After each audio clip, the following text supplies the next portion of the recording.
Good morning, good evening, good afternoon, and good day. We're going to be continuing our look at the 19th century after the Congress of Vienna. And we're going to be focusing on part 2 with nationalism and the revolutions of 1830 and 1848. As usual, take notes in the normal way and forgive any pauses and stuttering that I might end up giving. I do my best. So let us begin.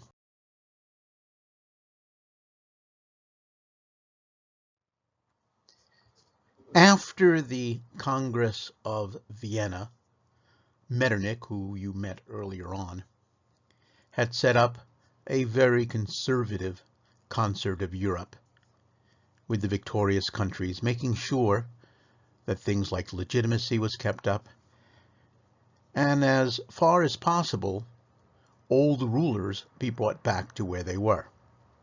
Now, as you already know, in Latin America, taking advantage of Napoleon and France and Spain's problems, decided to break free. Mexico, Brazil, and so on and so forth. Metternich was very much interested in bringing back the colonies to control in Latin America. And he proposed to members of the Congress to have an expedition in order to get this straightened out. Great Britain, however, did not agree. They had been profiting greatly from the trade that had been closed off from Spain in the past, and they didn't want to see all that lovely money go away. But Britain was not prepared to do it alone. They proposed to the United States, and by that time the War of 1812 was way over and they were now making amends, and they spoke to the United States and said, listen, can you, your government and my government together, make a joint resolution that says that there will be no further colonization in a new world and the nations of Latin America will remain independent? The United States arrogantly said, no way, no how, we're not going to do it. And then very soon afterwards issued a very interesting statement. You know it as the Monroe Doctrine. The United States said, we will do it alone. And we, the United States, state that Latin America is closed to colonization. Places that are free will remain free, and those nations that are still colonies, however, will still be allowed to be run from the motherland. The United States, of course, didn't have a navy to enforce the Monroe Doctrine, but Great Britain smiled and said, okay, do it if you must. But in the long run, the Brits knew that they would probably have to take care of any problems that the United States would be unable to deal with. But that brings the United States into the World Forum, at least for a short time.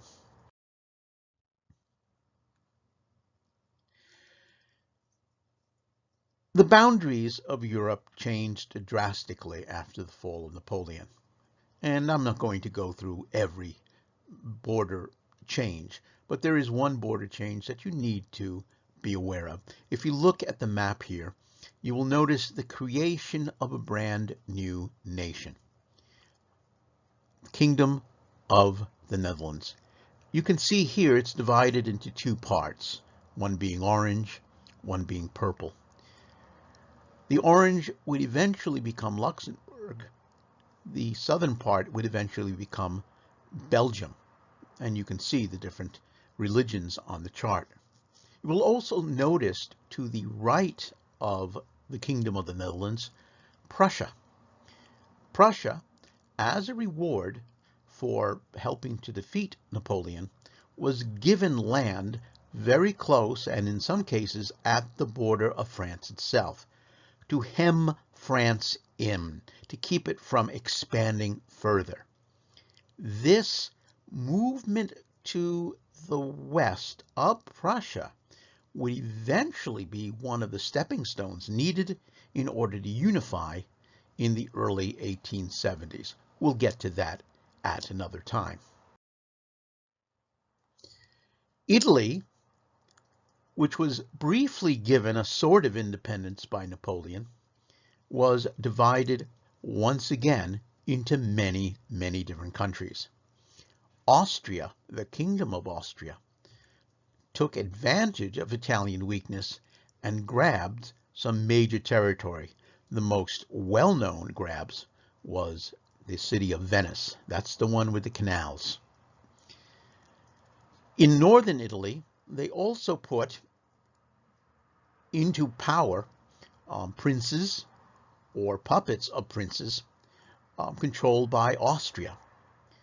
So one could say, although Italian states existed, they were for the most part under the control of Austria. In the middle section of Italy, the papal states ran things through the Pope and the Vatican. And then down south, you had the Kingdom of the Two Sicilies that was set up under the Bourbon family, which was related to the kings of France. So Italy is going to remain divided and will not unify until the 1860s, as you'll see in the next video. The first cracks in the Metternich system could be found in Greece. In the turn of the century, Greece was and had been dominated by the Ottoman Empire for centuries. The Greeks itched for independence. After all, they had a great history of their own. And they took advantage of the situation in 1820 in order to push for that independence. They really didn't have a chance, but they were helped by the Western powers, Britain and France especially. It was not so much that they were madly in love with the Greeks or the ideas of Greek independence, but they were more in love with the past of Greece. After all, it was considered the home of democracy and philosophy, and it was a good way to also hurt the Ottoman Empire, who they felt might need a little bit of dressing down. And with the help of Western powers, Greece became independent. Greece was also a haven for many Western romantics, some of whom actually went to fight for Greek freedom. Among the most famous of them is the poet Lord Byron of Great Britain, who was so enamored of fighting for Greek independence that he especially commissioned a costume and painting to be made of him as a Greek. When he arrived in Greece, he valiantly died of a cold just a short while later and never got the fight. But nevertheless, he's still looked upon as the great romantic figure. In France, after the fall of Napoleon, and with the idea of legitimacy, the brother of King Louis XVI was put on the throne. He was crowned King Louis XVIII with the fiction that the young son of Marie Antoinette and Louis XVI had ruled as Louis XVII, although the young boy died, I think, before he even reached his teens. Louis XVIII then became King of France. The Bourbons were once again placed on the throne. But Louis was not stupid. He understood that his place was very different than the place of his brother before the revolution. He understood the French had tasted of freedom and of liberty and of things like voting and good rights and so on and so forth. The Declaration of the Rights of Man was still out there. So Louis played it carefully. He did not assert his absolutist power and was able to keep things, well, halfway good in France. But when he died, his brother, Charles X, wanted to take the autocratic view. He decided that it is his job to take back what power and prestige the monarchy had, take away all these nasty rights that all these people had, and assert himself completely. This, in turn, brought in massive protests all over France, as people did not want to give up the rights that they had. Quickly out into the streets the people went. There was some cases of violence where people were shot and killed. But in the end, the July Revolution, or the Revolution of 1830, was a triumph. Here is the famous painting of Liberty Leading the People by David. And it is in this picture that the Revolution of 1830 can be encapsulated. You will notice, of course, Liberty with the cap. The man over to her left, the gentleman with the top coat and the gun, is a member of the bourgeoisie, that is to say, the middle class. Behind him, with a sword, is a worker. And over to Liberty's right is a little boy with guns who should not have any guns. You will notice as well there are people dead, soldiers, students. The French July Revolution of 1830 is depicted as a bourgeois revolution, a triumph of the middle class. And in fact, the kingdom that would be set up afterwards would be firmly in the grasp of the middle class. Karl Marx would be inspired by the July Revolution and the events to create his theory, which you've seen last time, in which the proletariat, which the bourgeoisie got into power. It is the lesson that he got from this revolution. The revolution itself did not just hit France. It did have some repercussions, although would not be as great as what would be coming later.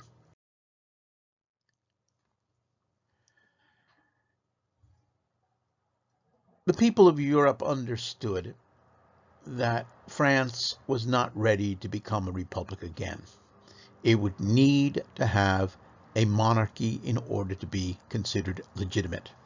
But there was no way that they were going to bring back Charles X or any of his close relations.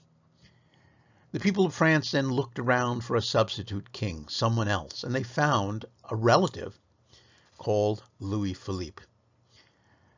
They offered Louis Philippe the crown as a constitutional monarchy. He accepted the crown, understanding that he would not rule absolutely, and in fact he was not interested in being an absolute ruler, at least in 1830. As you can see in this picture, he looks very different than his royal cousins. He is dressed in a military uniform. He's dressed almost like a member of the bourgeoisie. In fact, by his look and by his demeanor, he was called the bourgeois king. He would lead France for 18 years before his reign sparks a revolution of its own.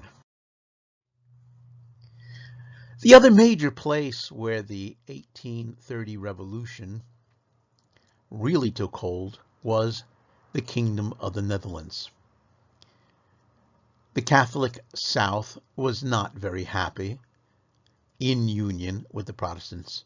So in 1830, they took advantage of the situation and broke away from the Netherlands. They created the Kingdom of Belgium, which is, of course, is still existing today. In fact, Belgium has become so split up it may actually become two countries in the next few years, but we shall see.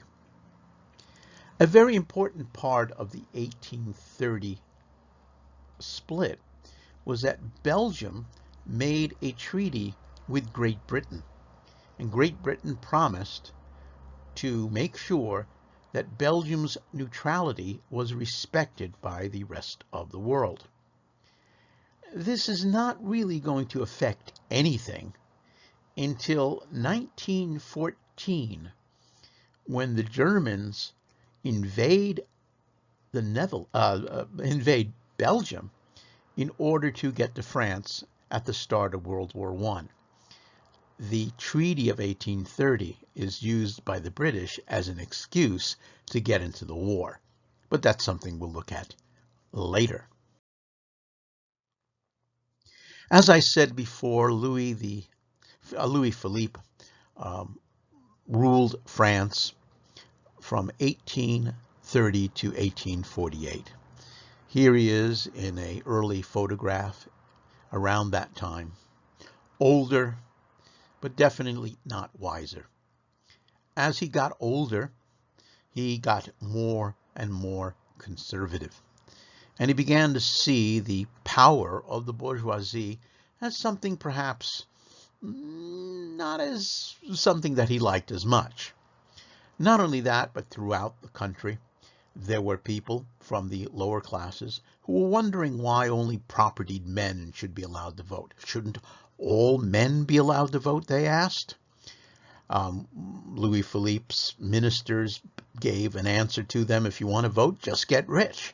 Like it was that easy. Eventually, Louis Philippe's popularity began to fall. As you can see here in one of the most famous political cartoons of all time, he was eventually brought down to the condition of looking like a great pear. He had grown stout, again, very conservative, almost reactionary. The people of France wanted a difference, but they needed a spark. And the spark was in Italy. Now, in the northern part of Italy, where the Austrians were still very much under control, they had set up a monopoly for tobacco. The Italian men, protesting Austrian rule, decided as a protest to not buy Austrian tobacco, thus hurting the monopoly.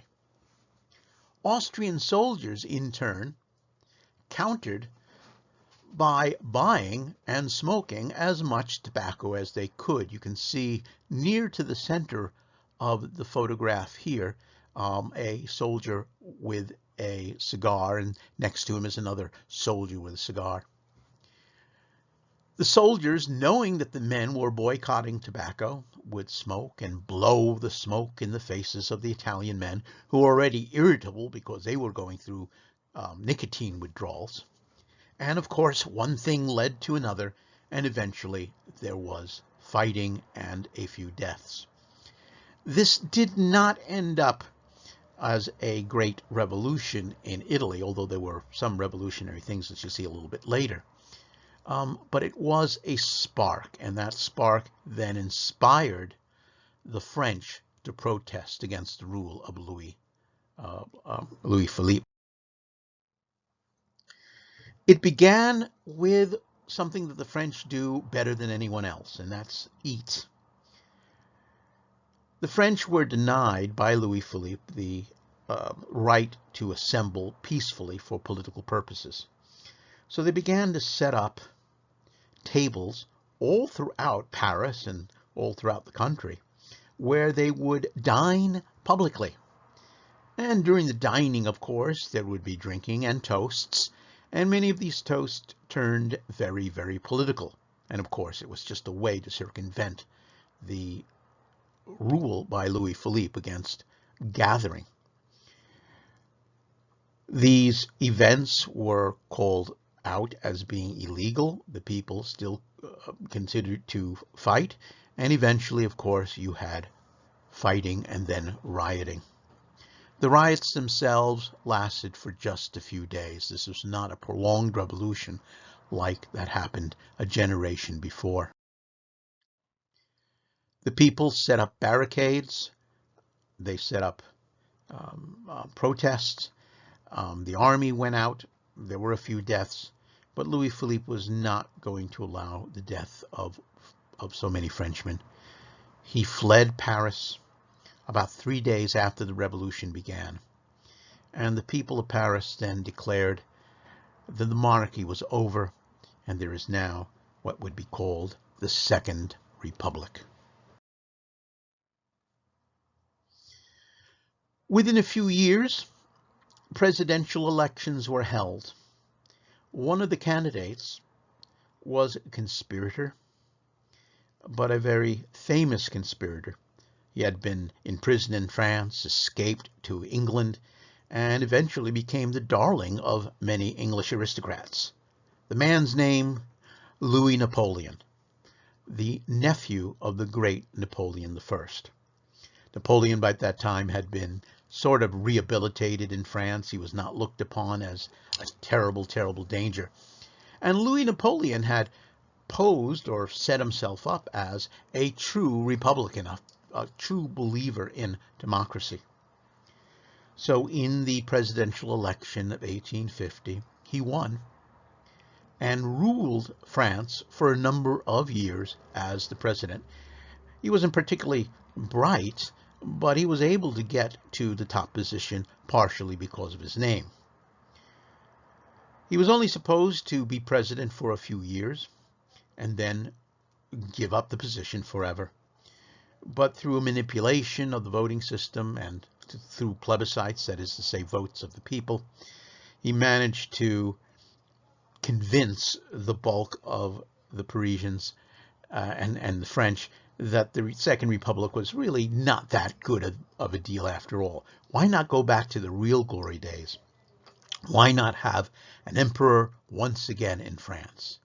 And so by 1852, Napoleon declared himself Napoleon III, and he would rule France until 1871, when the Germans kicked him out of power. But we'll get to that a little bit later as well.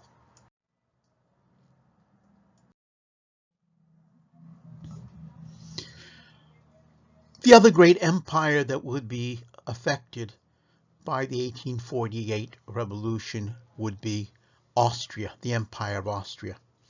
As you can see here from the map, Austria was huge and was divided up into many, many districts. It was a true empire in that while the Germans were dominant, there were many, many ethnic groups out there. The Hungarians were one of the largest. I just mentioned the Germans, the Czechs, the Slovaks, the Slovenes, the Italians, and so on and so forth. This kingdom, though powerful, was, let us just say, internally not very united. Once news of the Paris revolutions hit, the people of Vienna, who were not very happy with the rule of Metternich, after many, many years, Metternich had become quite reactionary himself, mobbed the royal palace. Metternich fled to England, and the royal family, in fact, fled for a short time.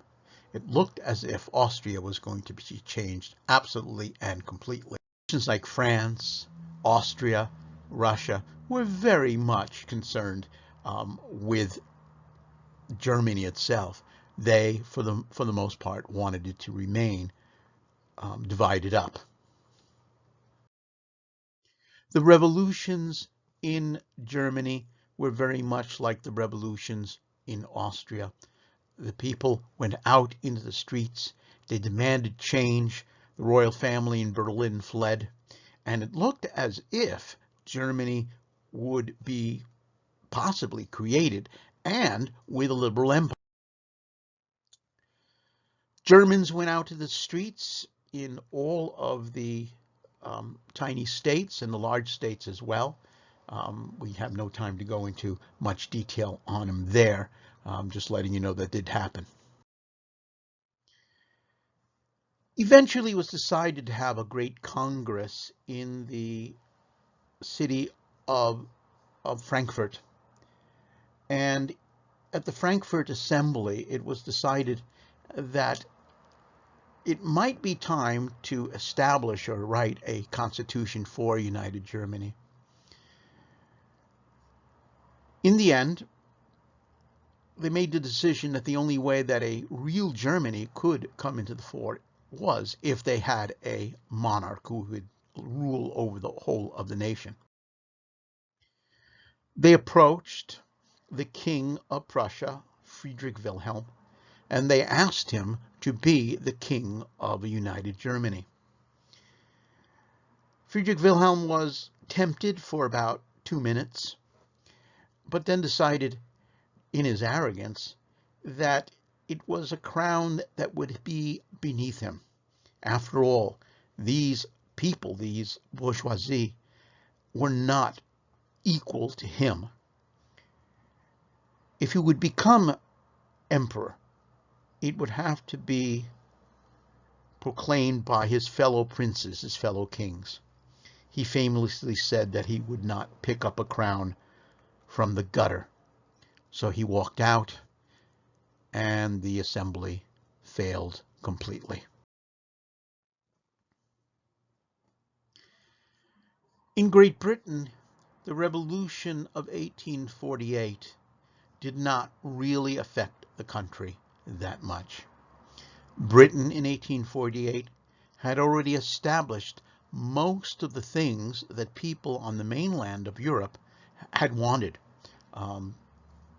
Universal suffrage, that is to say, all men being able to vote, more liberal freedoms, and so on and so forth. Britain then watched the revolution from afar, and then continued to do what it did, make a lot of money. Russia also was not very much affected by the revolutions of 1848, mainly because, unlike in the other European countries, Russia had no problems with suppressing the revolutions violently, which is exactly what they did. As soon as a group of protesters went out there, they were mown down or arrested and sent into exile. And so Russia got no change at all.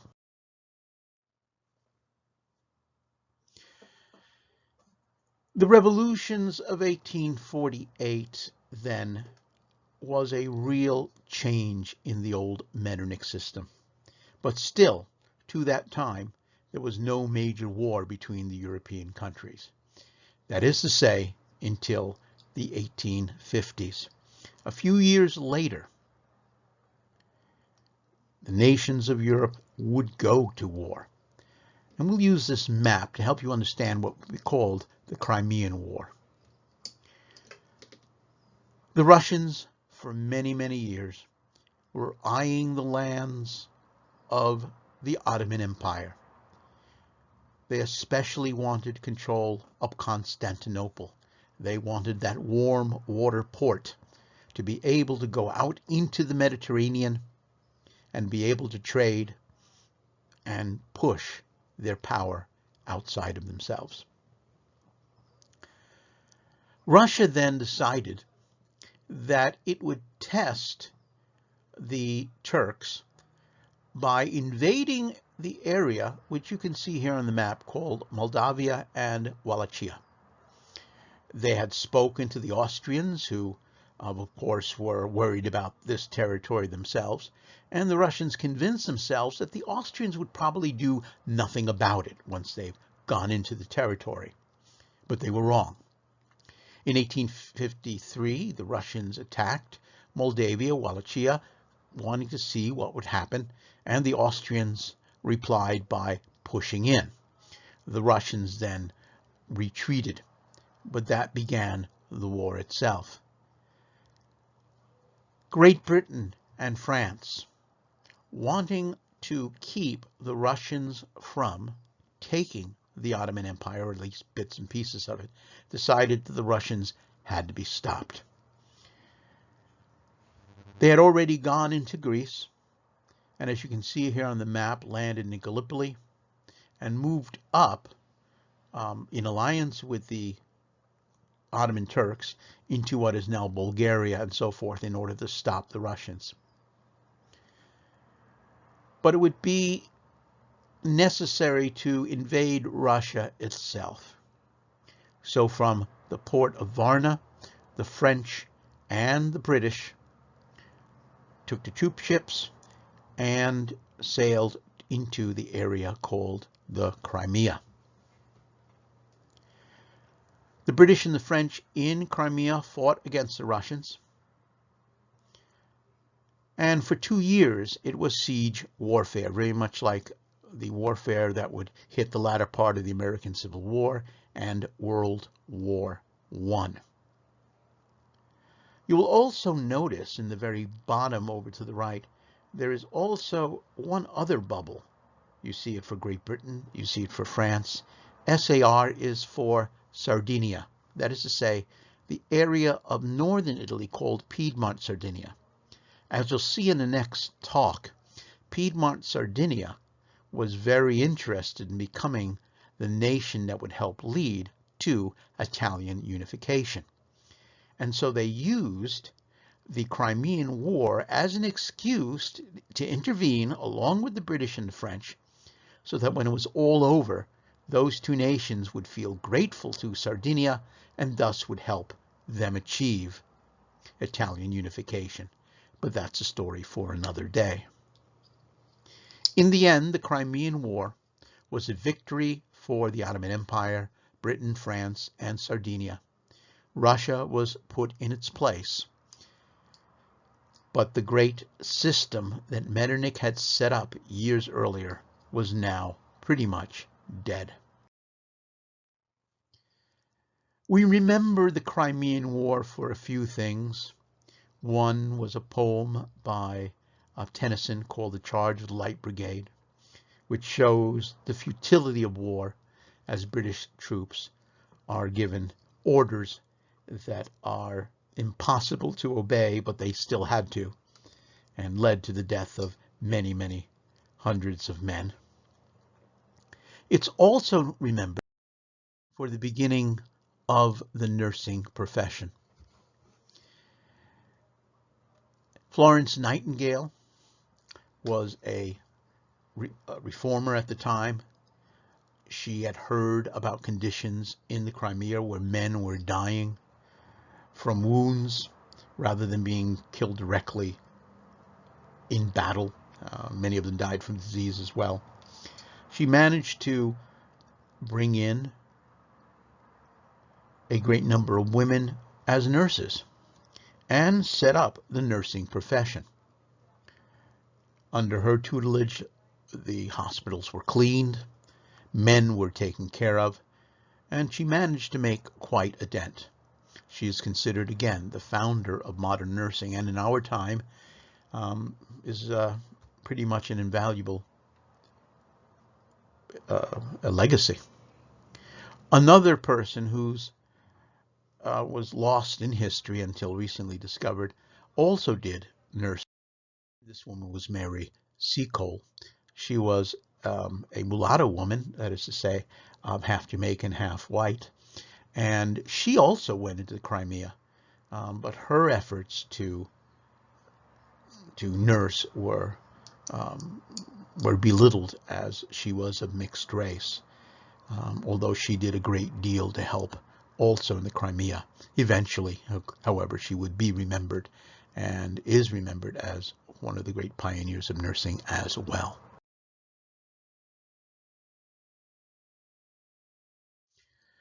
Okay, that brings us to the end of Part 2, Nationalism and the Revolutions of 1830 and 1848. You'll have a reading assignment that goes with this, plus outlining for you to do. You're to get on that. And we'll have a couple of assignments that will deal with what we've been dealing with as well. All right, folks, be well, practice social distancing. You know the whole thing. And hopefully we'll see you soon. Thanks a lot. Bye-bye.